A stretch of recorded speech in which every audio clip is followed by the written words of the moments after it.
Today we're going to do some pretty cool snapper things with straws. The only thing you need is straws in your hands. Pinch the ends shut so air can't get out, like that. Turn it so it's at like a right angle and start wrapping.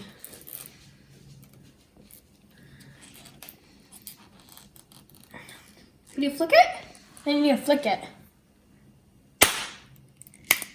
Sadly, these aren't reusable when you can't really crack them, but I have two more.